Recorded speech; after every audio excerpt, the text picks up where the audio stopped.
وآل بيته سيدنا الحسن والحسين وأزواجه أمهات المؤمنين سيدة خديجة كبرى وآبائه وإخوانه من الأنبياء والمرسلين خلفاء الراشدين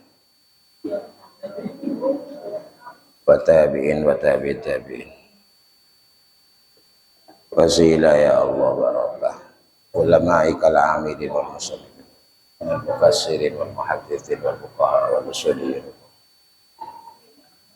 وجميع الصوفية والمحققين وجميع ولي وولية ولأئمة المجتهدين الإمام محمد بن إدريس الشافعي بن حنيفة مالك محمد بن حنبل والإمام أبي الحسن الأشعري المصري سامي القطباني الشيخ عبد القادر الجيلاني سيد الإمام أحمد البدوي والإمام أحمد الرفاعي والإمام إبراهيم الدسوقي والإمام أبي الحسن الشاذلي وأبي العباس المرسي وحجة الإسلام أبي الحامد الغزالي والإمام النووي حجر العسقلاني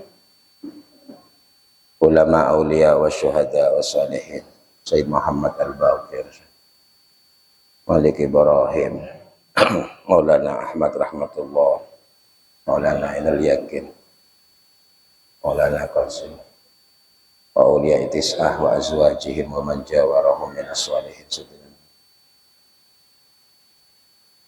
شيخنا باهول البنكلان كهاشم سيد أباس سيد ألوي سيد محمد بن علوي مشايخ نهضة العلماء مشايخ اغفر لهم وارحمهم ويعيد علينا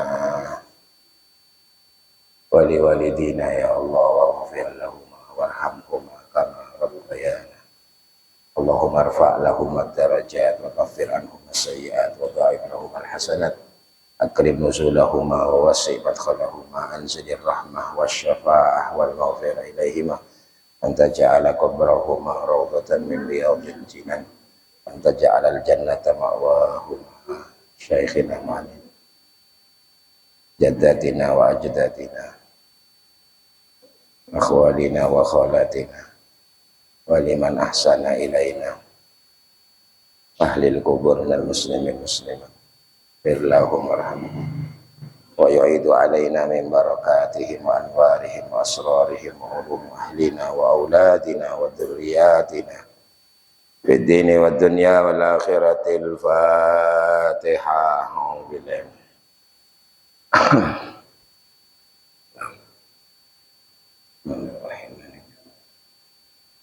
إياك نستعين صراط الذين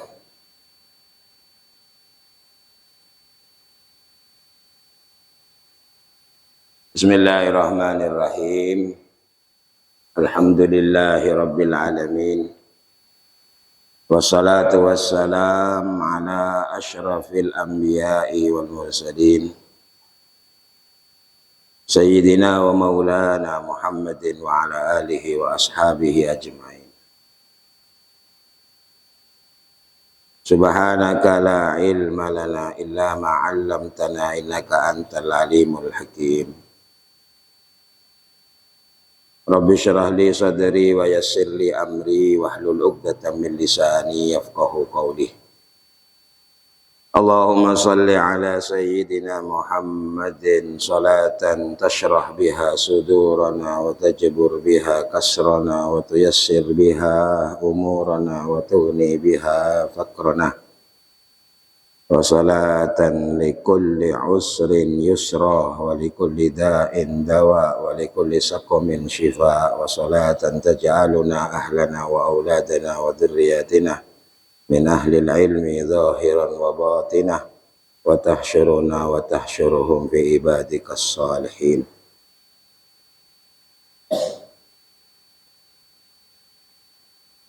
Qala al-musannif rahimahullah wa nafa'ana bi ulumihi wa bi barakatihi wa asrarihi fit dharain.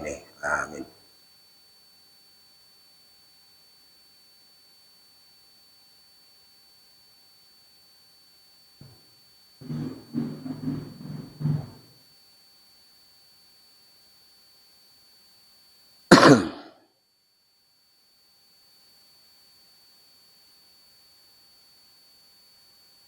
Bismillahirrahmanirrahim.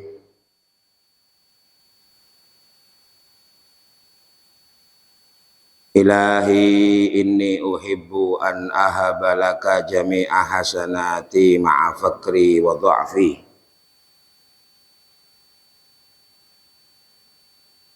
Ilahi, wahai Tuhanku,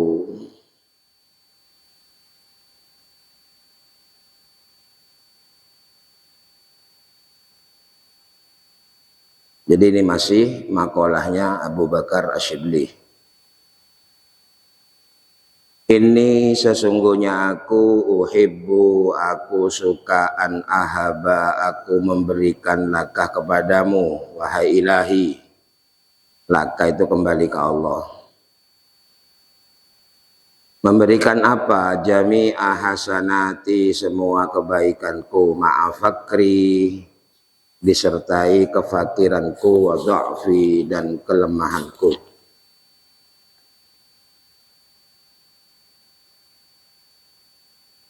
Fakaifa la tuhibbu sayyidi antahaba li jami'a sayyiati ma'aghinaka maulaya anni.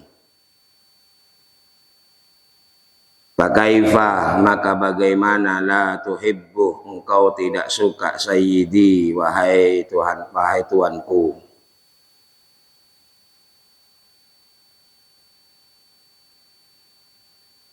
Antahaba, engkau memberikan li kepadaku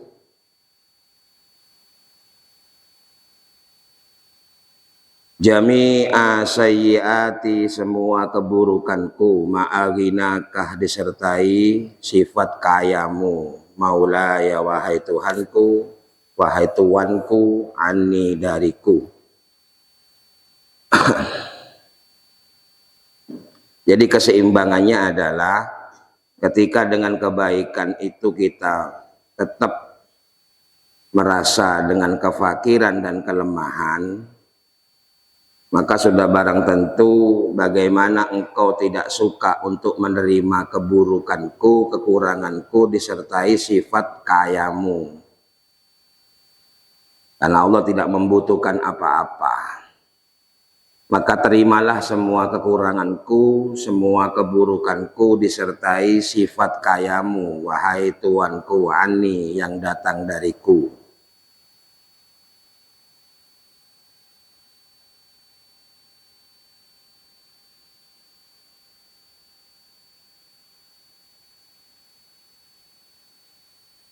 Waqad ajazani, dan sungguh berijazah kepadaku. Ajazah itu memberikan, membolehkan nih kepadaku. Kata siapa ini? Kata Syekh Nawawi Al-Bantani. Ba'dul fudola'i, sebagian orang-orang yang utama, yang mulia. An akro'ah, aku agar membaca ba'da sholatil jum'ah, setelah sholat jum'ah. Sab'a marratin, 7 kali. Hadihil abiyat, ini bait-bait. Apa itu? Ilahi lastu lil firdausi ahla. Itu yang masyhur itu. Jadi kalau ijazah yang diterima oleh Syekh Nawawi Al-Bantani, maka ilahi las itu dibaca setelah sholat Jumat sab'a marrat, 7 kali.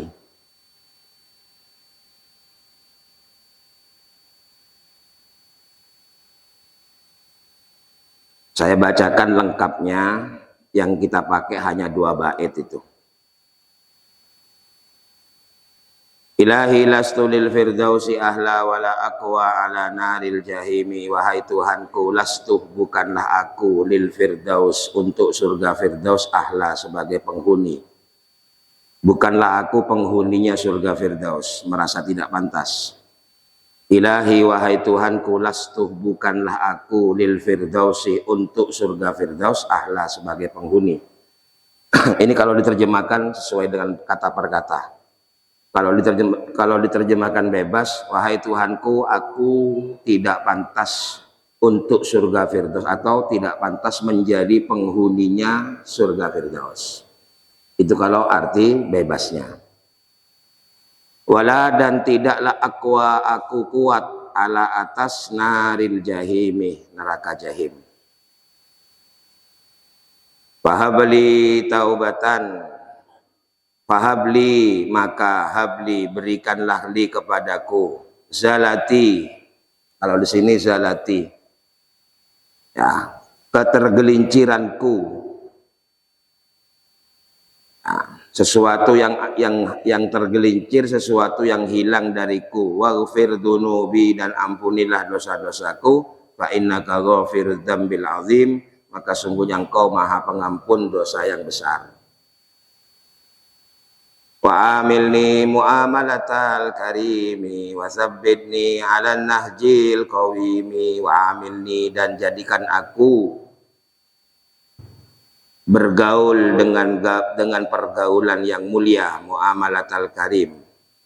Wa sabbitni, dan tetapkanlah aku ala nahjil qawimi, atas nahjah, jalan yang lurus. Kalau itu kan fahabli taubatan waghfir dunubi fa innaka ghafirud dzambil azim, itu kan dibaca yang nomor 3. Sebelumnya wa umri naqisun fi kulli yaumin wa dzambi zaidun kaifah timali. Umurku terus berkurang setiap hari, sementara dosaku terus bertambah. Bagaimana aku akan membawanya? Fahabli, maka berikan kepadaku taubatan, taubat waghfir dunubi fa innaka ghafirud dzambil azimi.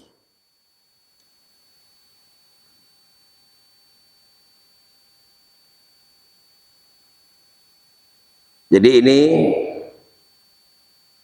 bait ini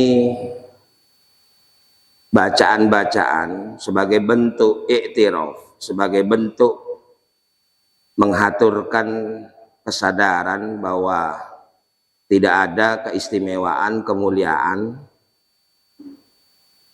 dari setiap apa yang kita kerjakan, yang kita anggap sebagai bentuk penghambaan, kecuali hanya maghfirah, pengampunannya Allah Subhanahu wa ta'ala. Kesadaran tersebut itu kemudian bisa hadir ketika sambungan atau ketersambungan itu terbangun. Karena itu tidak mungkin bisa hadir dalam diri seorang ketika tidak ada ketersambungan. Karena agama ini bukan hanya sekedar pengetahuan, sebagaimana yang saya sampaikan.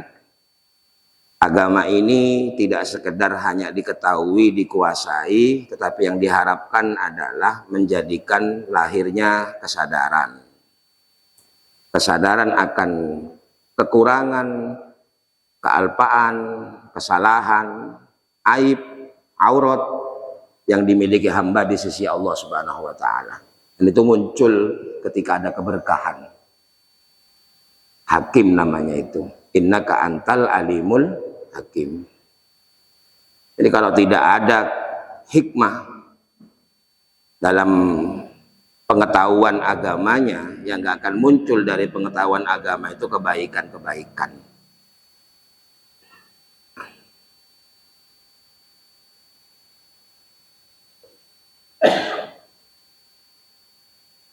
Jadi bicara masalah barokah, karena ini penghujungnya maulid, bulan maulid mau akhir.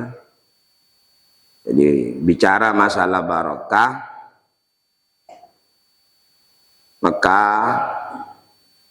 barokah itu sesuatu yang akan menjadikan kita semakin baik.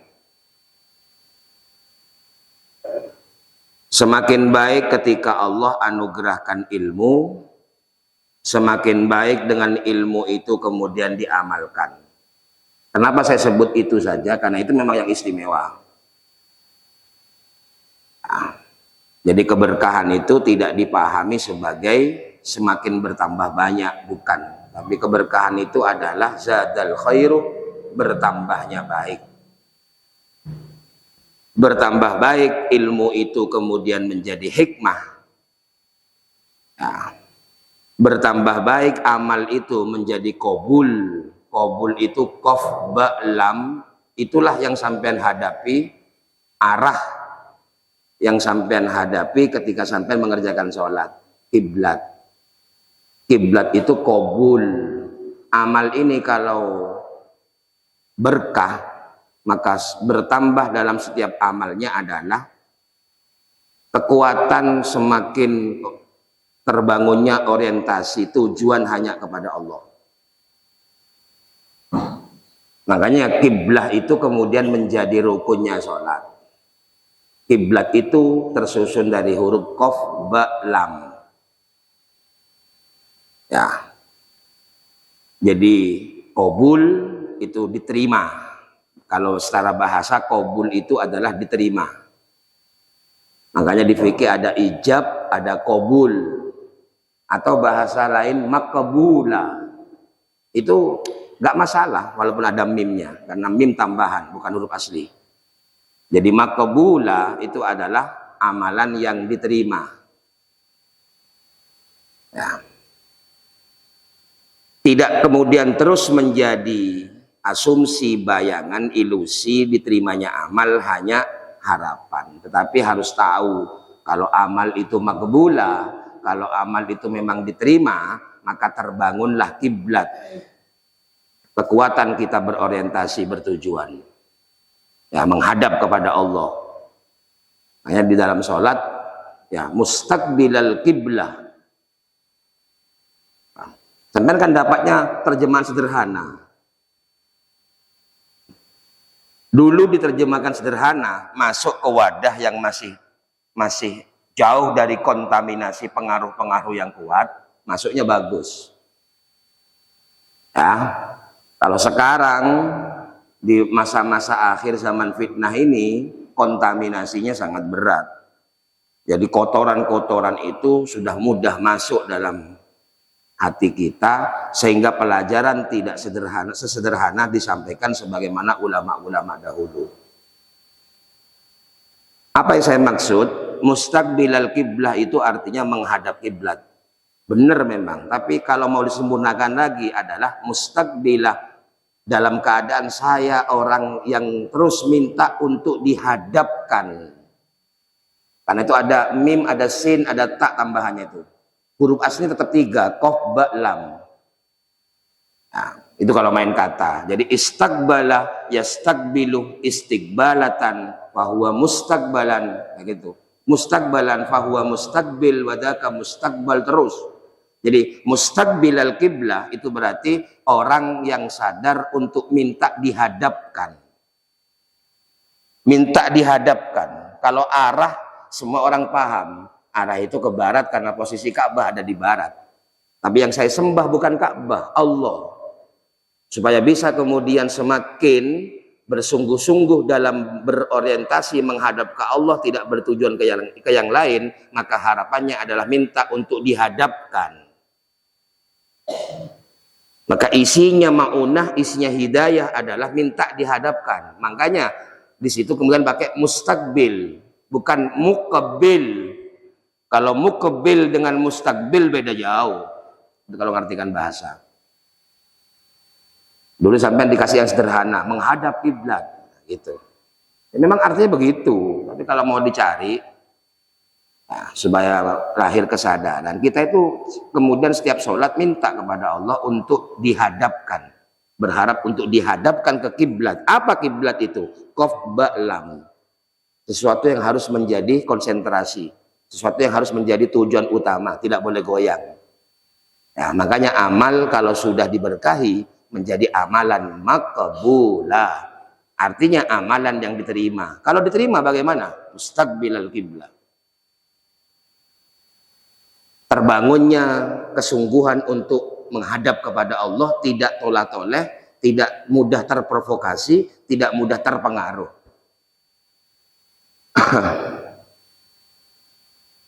Itu namanya amalan maqbulah. Sampai dengan saya gak akan pernah tahu amal itu diterima kayak apa. Nah, karena Allah tidak punya tangan, Allah tidak punya jasmani, mau diterima bagaimana amal itu? Semuanya kembali kepada kita. Diterimanya amal kalau pakai bahasa, maka itu namanya maqbulah, qabul, istiqbal.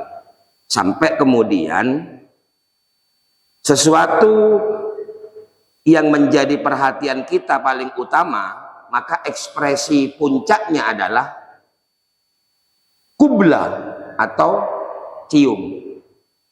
Bahasa Arabnya mencium itu kubla. Nah, itu yang paling disenangi sampean pasti diambung.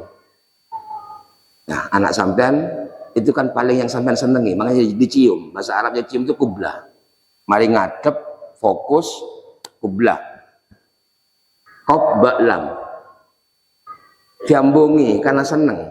Makanya Hajar Aswad diciumi itu sebenarnya adalah di sana puncaknya kiblat, makanya dianjurkan untuk dicium karena itu ekspresi paling puncak. Mencium sesuatu yang disenangi. Gak mungkin seseorang mencium kecuali sesuatu itu disenangi. Gak mungkin dicium. Sehingga mencium itu ekspresi arah yang memang paling diutamakan. Ya, menjadi perhatian khusus. Makanya kebanyakan qurrata ayun anak-anak kita masih kecil kita ciumi. Karena itu menyenangkan. Ya, menyenangkan. Itu jadi perhatian utama. Makanya bahasa Arabnya mencium namanya kubla.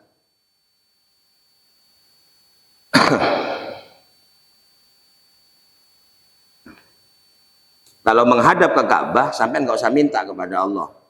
Pokoknya lihat matahari terbenam di barat, posisi Indonesia di timurnya Mekah, maka kita menghadap ke terbenamnya matahari. Itu kiblat namanya. Tapi karena kita nyembah Allah, maka kiblatnya harus sungguh-sungguh kepada Allah. Sehingga kiblat yang untuk ke Allah minta dihadapkan mustaqbilal kiblat. Karena Allah yang membangun kondisi kondisional, kekuatan untuk bisa tidak terpengaruh dengan yang lain.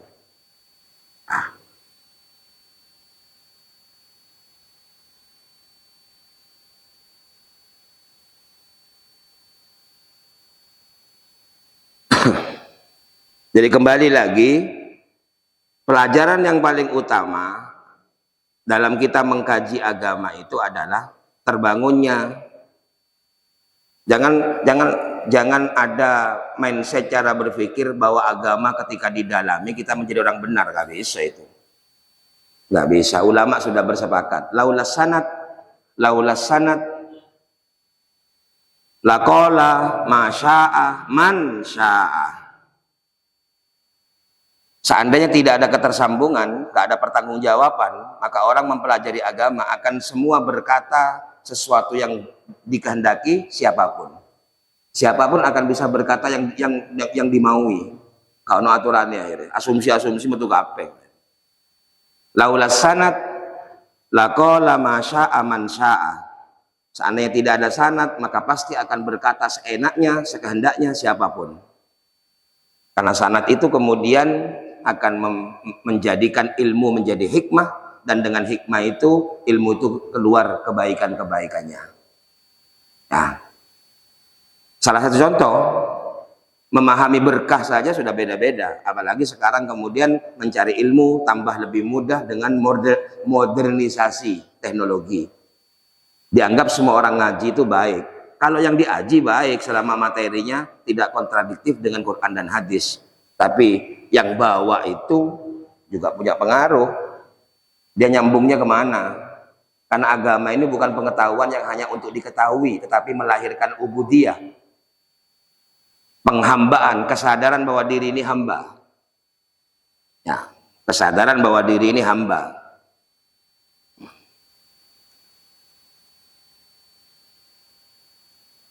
Dulu para kiai-kiai sepuh bilang berharap barokah, mencari barokah, tidak ada kontaminasi informasi campuran-campuran, dia hanya dengar dari satu informasi yaitu gurunya, kiainya, kiai kampung. Televisi juga gak mudah, memancar juga gak mudah, apalagi sekarang internet, sudah gak pakai kontaminasi, langsung barokah. Nah sekarang memahami barokah tidak cukup. Ya, sebagaimana yang dipahami orang-orang dulu sesederhana. Nah, kita harus paham. Kenapa? Semakin paham, maka akan mengantisipasi jiwa kita untuk tidak merasa benar. Itu yang paling penting. Kapan itu merasa benar akan keluar? Ketika menganggap yang lain salah. Di situ kemudian ruang terbuka luas untuk mudah diprovokasi, diadu domba. Ya. Karena berbicara masalah barokah itu berbicara sesuatu yang non materi. Nggak bisa dibuktikan dengan indera, dengan penglihatan. Nggak bisa. Tolak ukur barokah nggak bisa diukur dengan penglihatan, dengan pendengaran.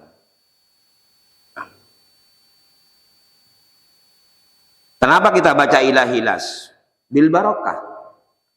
Bangun sambungan. Kenapa saya kalau subuh kok kunut?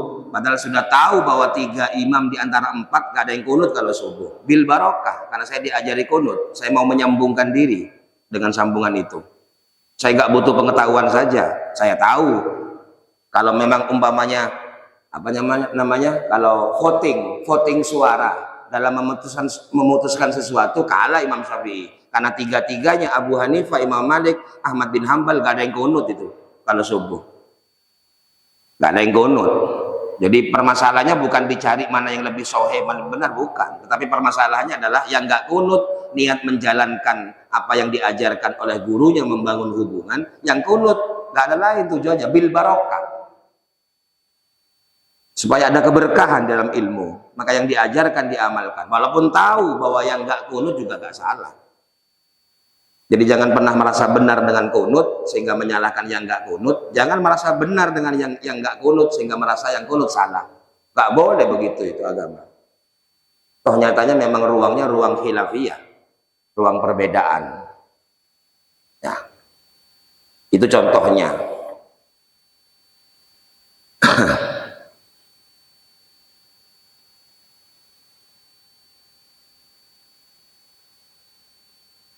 Kekuatan itu yang nyata. Ya. Yang ngawasi jiwa kita di situ. Selama bacaan itu tidak menyalahi, tidak ada unsur dolal, sesat, dan tidak ada unsur kemusyrikan, tetapi tidak cukup seperti itu. Kalau mau baca-baca itu paling enggak yang sudah diajarkan orang-orang dahulu supaya ada ketersambungan. Walaupun kita pintar baca, beli buku, wirid-wirid, diamalkan semua. Nggak salah selama yang dibaca itu barang yang nggak salah. Tetapi jiwanya nggak diawasi dengan ikatan tadi itu. Sehingga menjadi mudarat, nggak menjadi maslahat, bahaya. Sama dengan ngaji ini, kalau nggak ada sambungannya, maka ini liar ini. Keliarannya sudah dinas oleh Nabi Muhammad SAW. Berani dia mentafsiri Quran dengan semaunya. Kenapa kok bisa berani? Gak ada takut-takutnya, gak ada sanatnya, gak ada kekuatan untuk mengikat jiwanya supaya tidak liar. Dari mana kekuatan itu? Tanggung jawab orang-orang dulu itu. Sampai kanjeng Nabi, man fassarul Qur'ana bi ra'yih falyatabawwa maq'adahu minan nar. Barang siapa yang mentafsiri Quran semaunya sendiri, sak butuhnya sendiri, dicocok-cocokkan dengan kehendaknya, maka siap-siap. Ra'yi seperti itu nanti masuk neraka itu. Hidupnya gak akan bahagia. Ada berarti kan? Kalau kanjeng Nabi dawuh berarti akan ada orang yang mentafsirkan Quran seenaknya sendiri, semaunya sendiri. Gak untuk menuju kepada ketakwaan, tapi menguntungkan hawa nafsunya. Kayak benar semua dengan ra'yinya, dengan pemikirannya.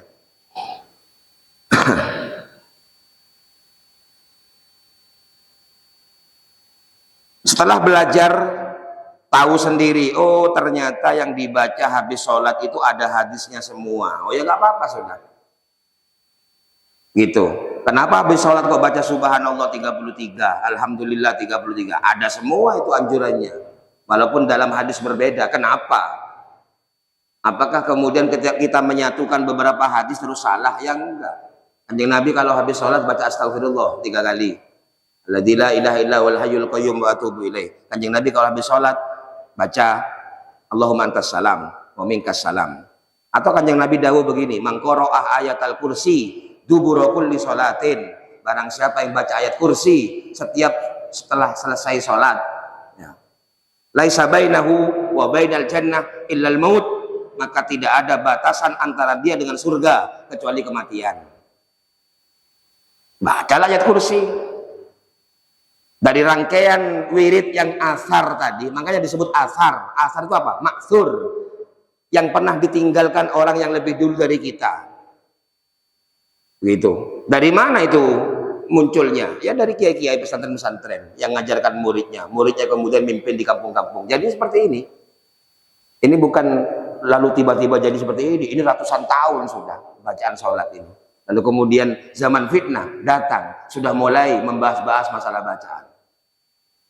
Mau seandainya ada atau tidak ada Rasulullah mencontohkan, yang penting batasannya nggak ada larangan. Setelah nggak ada larangan berarti boleh.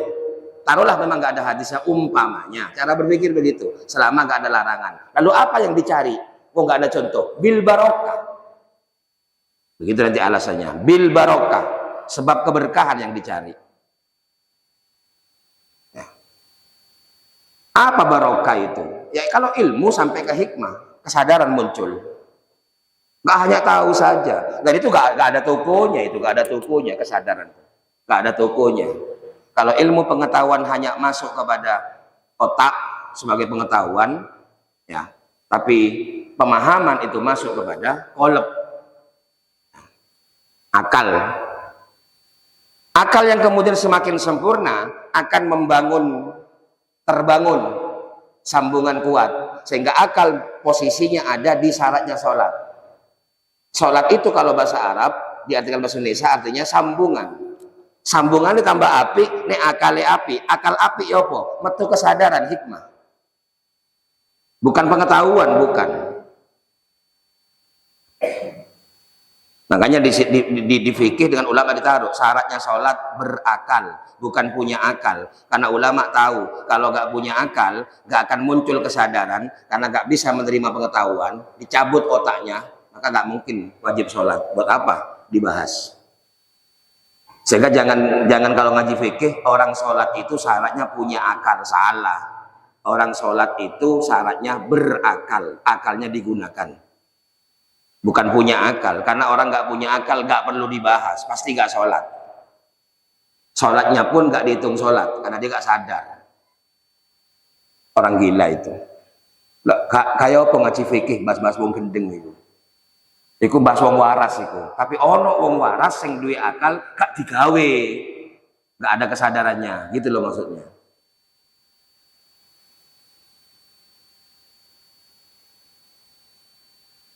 Kalau sholat, puasa, semua bentuk-bentuk amal menjadi ibadah, maka harus dibawa oleh orang yang lahir dari jiwanya adalah hamba. Ya, karena hamba itu kemudian menjadikan semua amaliyahnya menjadi penghambaan. Penghambaan itu artinya ibadah. Hambanya namanya abdun.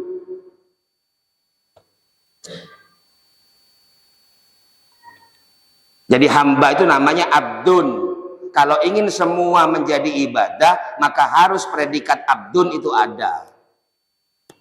Begitu. Ini saya nggak bahas masalah diterima nggak diterima, saya nggak pernah tahu. Tapi secara logika, setiap amal akan dihitung ibadah sebagai bentuk penghambaan. Kalau yang bawa amal itu adalah hamba.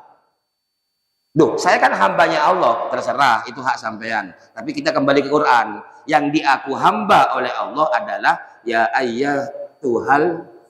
Tuhan nafsul mut, harus bahagia dulu.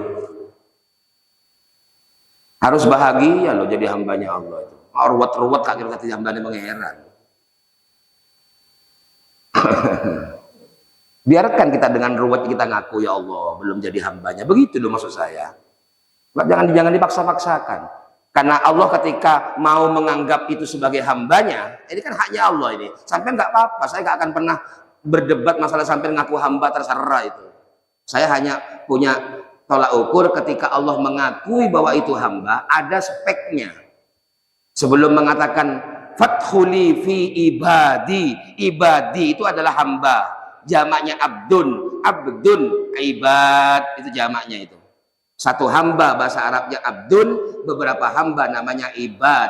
Makanya sampai kalau pujian ibadallah, ibadallah itu manggil hamba-hambanya Allah itu. Apa kok celak-celuk? Barokah sudah golei. Sampai nanti bilang begitu dalilnya itu. Hanya dipanggil ibadallah, ibadallah. Iku nggak ngasih nahu, ono dibuat iku. Kok iso diwaca ibadah? Kok gak ibadullah, ibadullah? Enggak. Iku ono iyae, ya ibadallah, tapi dibuat iyae. Jadi ada alasan semua baca itu. Ya. Nek nyeluk-nyeluk Abu Bakar, ojo Abu Bakar, Aba Bakar. Karena wis tadi panggilan itu berarti nyimpan iya, wahai, ya Aba Bakrin, ya Abdullah, ya Nabi Allah, ya Rasulullah. Iku ono aturane iku. Ono iyane diwaca ngene, ya Rasulullah, ya wis apa-apa. Seketok ngono sok-sokan kate wong pinter, wong maca harkate keliru. Wis ketok wisan iki. Pokoke ngetokno Arab keliru harkat gak ngaji iki. Saking apalan berarti iki. Wis ketok wis aja terlalu dukur-dukur. Teko sing materi wis gak nguasai. Makanya gayane ya mudunno. Sing surbanan copotan dhisik. Wong ya Rasulullah diwaca ya Rasulullah surbanan ditaleni gak cocok. Mending dadi wong biasa. Itu. Ini kan taraf-taraf yang mudah ini. Wong ya Rasulullah diwaca ya Rasulullah. Ya. Oh, ono sing maca ngene, ya Rabba bil Mustafa boleh. Ono iyae, ya Rabbi bil Mustafa boleh. Itu dibuang iyanya. Ya Rabbi, wahai Tuhanku, akunya dibuang. Makanya jadi pendek itu. Aslinya ada iyanya itu, ya Rabbi bil Mustafa. Kenapa kok dibuang? Li daruratu syi'ri, supaya jadi bait yang enak, ya dibuang, enggak menghilangkan arti. Itu kalau itu. Ya Rabbi bil Mustafa. Berarti ada ya dibuang. Kalau yang baca fathah, berarti dia munada, ada huruf iya yang merintah untuk fathah. Ya Rabba bil Mustafa. Pada bener itu, ngono ilmune. Coba gue, biasanya ya Rabbi kok baca ya Rabba, ngarang-ngarang santri anyar itu. Padahal bener itu aslinya. Berhubung nggak aruh nyalakno tok. Makanya kalau belum luas, mending nggak usah nyalahkan wes. Tambah ngisi-ngisi ini kok nyalah-nyalah. Ya. Sosok gak nyalahno tapi asli gak ero, tapi wong kan asli nganggep wong pinter tapi menang tok kan ngono kan. Wong pinter tapi menang tok, padahal asli gak ero kan gitu loh. Daripada nyalahkan ternyata salah yang nyalahkan kan izin. Itu kan.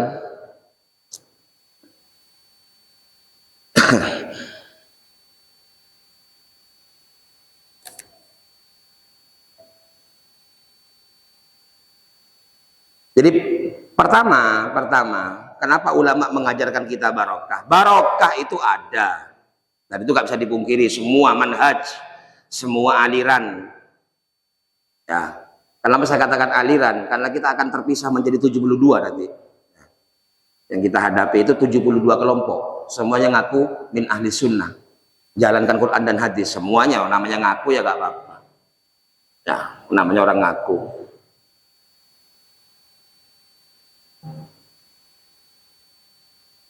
Enggak, saya mau teruskan gini. Kalau sampai terus-terusan punya mindset bahagia itu harus semua keinginan tercapai, kapan mau bahagia? Hah? Padahal Allah manggilnya wahai nafsu jiwa yang sudah bahagia, mutmainnah. Ternyata kebahagiaan itu irji'i ila rabbik, ketika hidup ini semuanya dikembalikan ke Allah.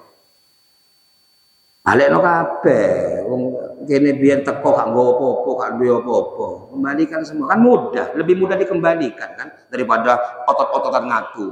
Iki ilmuku, iki pekku, apa tambahan. Belajar mengembalikan irji'i.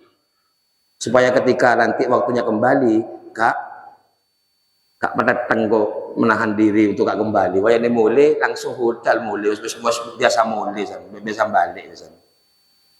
Dan kata dipaksa ngono lho. Biar besok gak pakai dipaksa. Irji'i ila rabbiki radiyatan mardiyah, baru Allah bilang fadkhuli, masuk kamu fi ibadi, dalam kelompok hambaku. Kaono Allah ngakoni hamba kecuali ayat iki. Ya, jadi kalau mau diakui Allah sebagai hamba, maka spek pertama adalah mutmainnah. Rasane dhewe aja ngukur wong. Ini aku bahagia terus kubur-kuburan dunia terus sampai kapan? Toh nyatanya nanti dibagi gak sama. Aku sing bagian dia gak ero. Sing akeh pun nek rakus gak kira mari-mari. Katike akeh tadi titik ya tambangan nes. Kalau gak ero bagiane. Berarti pasti nih bahagia bukan karena materi.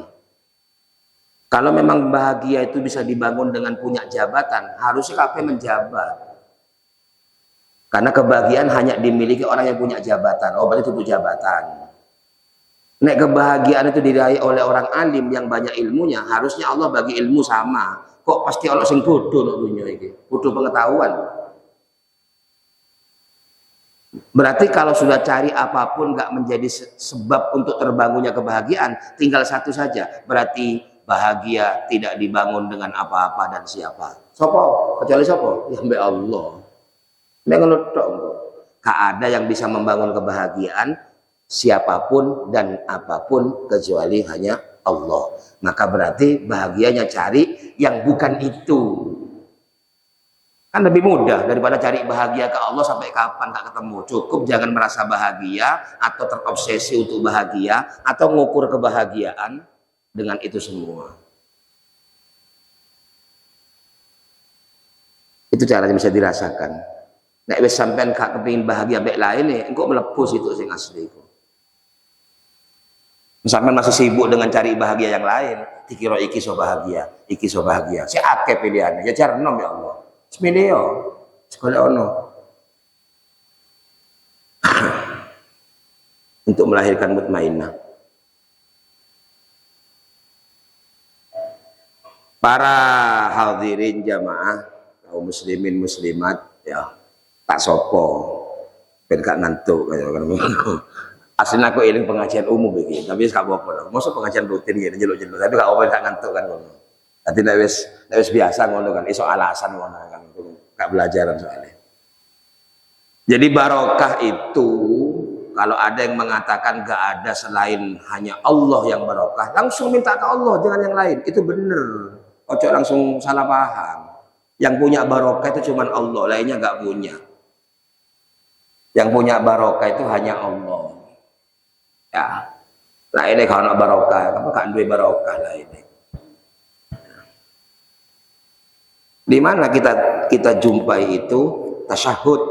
Kita sholat punya rukun namanya tasyahud. Tasyahud itu bahasa Arab, artinya penyaksian. Harus disaksikan itu bahwa barokah itu hanya miliknya Allah. At-tahiyatul mubarakatus salawatut tayyibatuh lillah. Barokah itu punyanya Allah tok loh. Sampai kalau meyakini Nabi Muhammad punya barokah, berarti syirik sebenarnya. Bener, cok ngamuan saiki. Mereka juga pintar ngomongnya. Nabi Muhammad kok punya barokah, syirik berarti. Ya syirik, karena yang punyanya Allah gak boleh dimiliki yang lain. Antara kholik dengan makhluk, gak boleh sama. Jadi Nabi Muhammad gak punya barokah itu. Begitu memahaminya itu. Iku wis adan iku. Hah? Kesusu sing adan ku ya. Sing adan sing keliru apa anjene wayane? Tetapi baru salah kalau ada orang bilang Nabi Muhammad itu gak ada barokahnya. Itu salah itu. Karena Allah sendiri yang ngasihkan semuanya miliknya ke Kanjeng Nabi Muhammad SAW. Allah sendiri yang menyaksikan. Makanya tasyahud itu begitu kan. Tasyahud itu penyaksian. Allah menyaksikan bahwa satu-satunya makhluk manusia lakal bashar, tapi bukan manusia biasa, yang Allah nyatakan bahwa di dalamnya ada keberkahan, itu Nabi Muhammad SAW. Kapan itu? Assalamualaikum ayyuhan nabi warahmatullah wabarakatuh. Mulai sekarang sampai minta barokah Kanjeng Nabi boleh, nggak syirik. Kalau paham bahwa barokahnya siapa? Barokahnya Allah yang dikasihkan sendiri oleh Allah ke Nabi Muhammad SAW. Nek gak gelem nerimo ojo sembayang. Nek gelem nerimo ojo sembayang. Karena percuma rukunnya gak sah. Gak mau menyaksikan. Saksikan bahwa Nabi Muhammad itu manusia paling barokah. Kok bisa paling barokah? Karena barokahnya Allah langsung dikasihkan ke Nabi Muhammad dengan ucapan assalamualaikum ayyuhan nabi warahmatullah wabarakatuh. Kok barokah itu? Gitu caranya.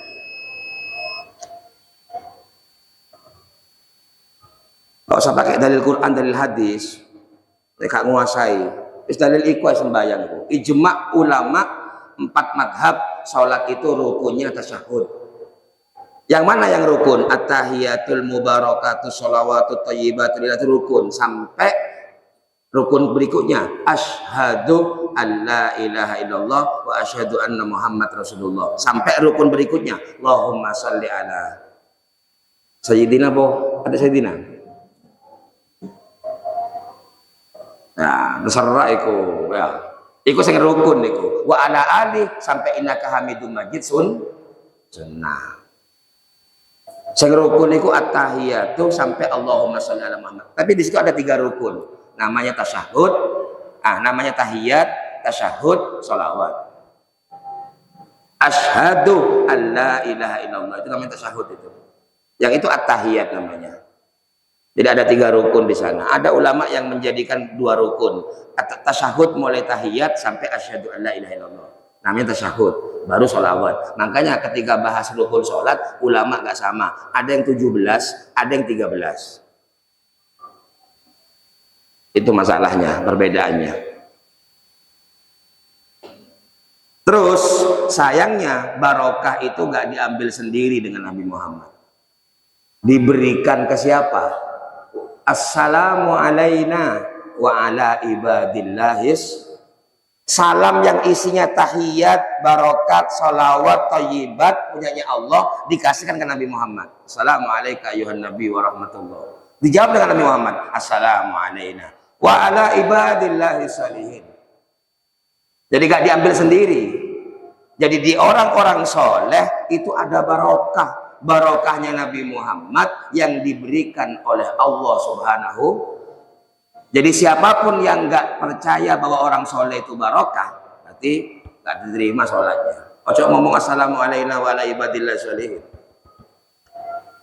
Jadi orang soleh itu barokah sebab di dalamnya ada barokahnya Nabi Muhammad SAW, yang di dalam diri Rasulullah barokahnya Allah yang diberikan langsung oleh Allah.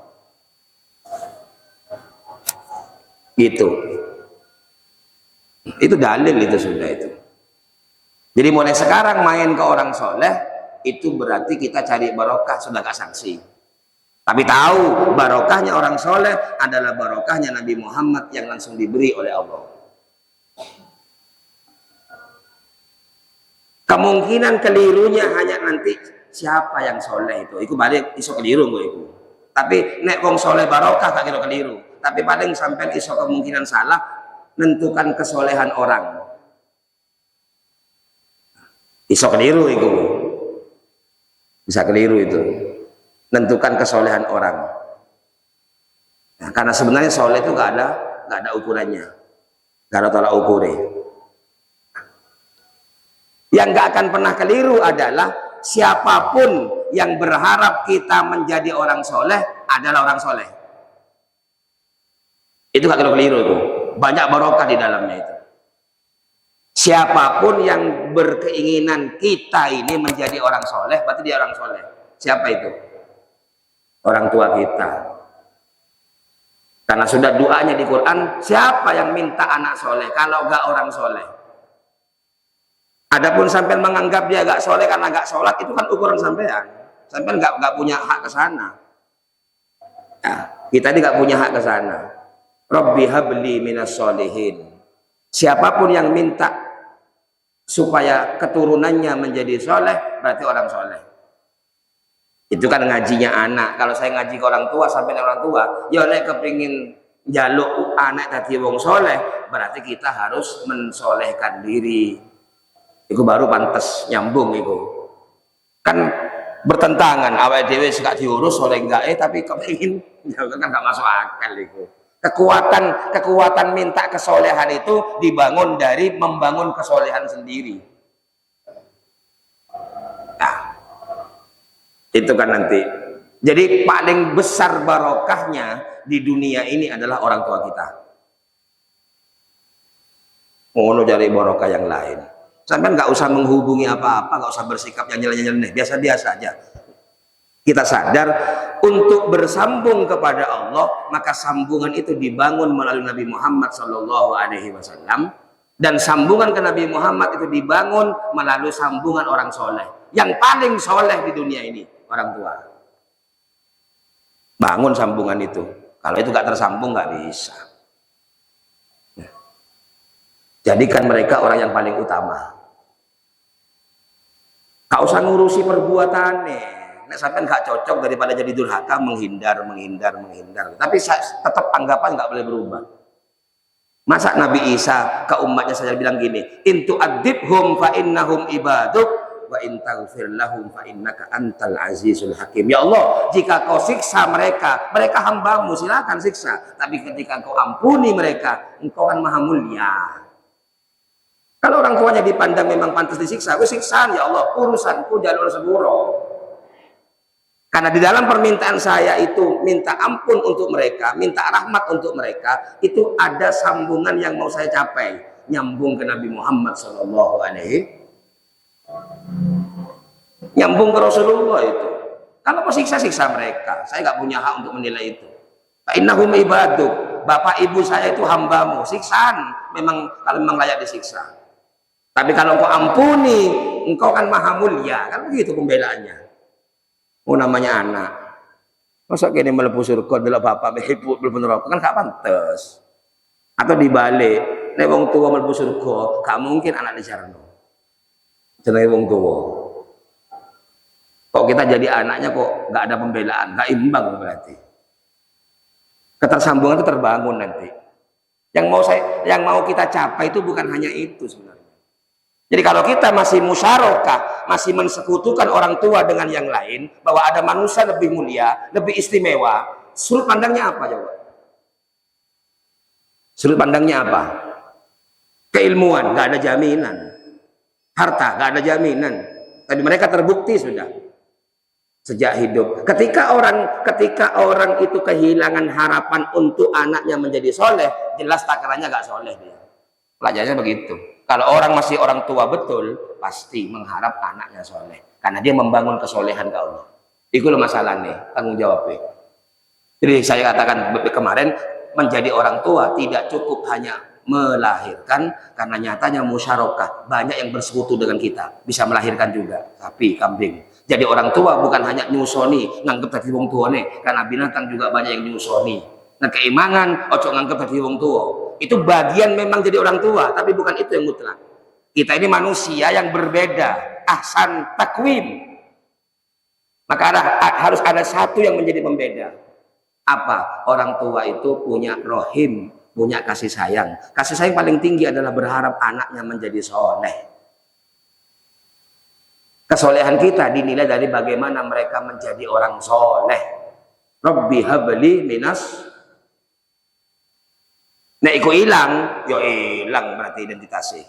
Berarti wong tua gak kepingin pasti. Nah, tapi setelah kepingin harus tahu jalannya itu. Harus tahu jalannya. Ya, hanya kepingin toh. Jadi ketika kita membangun kesolehan sendiri, sambungan dengan orang tua kita, maka nanti keluar kesolehan dengan satu harapan. Berharap paling utama anak kita menjadi anak soleh. Jadi kualitas Rabbi habli minas solihin itu tergantung. Ya, tergantung kesolehan kita. Allah mengukur di situ. Makanya kita ini jadi orang soleh bukan untuk menjadi soleh menjadi apa ya, karena kita dikasih keturunan supaya harapan kita menjadi soleh itu memang serius dan sederhana cara berpikirnya. Nah, sederhana. Nanti dilanjutkan, sudah isya. Barakallahu li wa lakum. Al-Fatihah.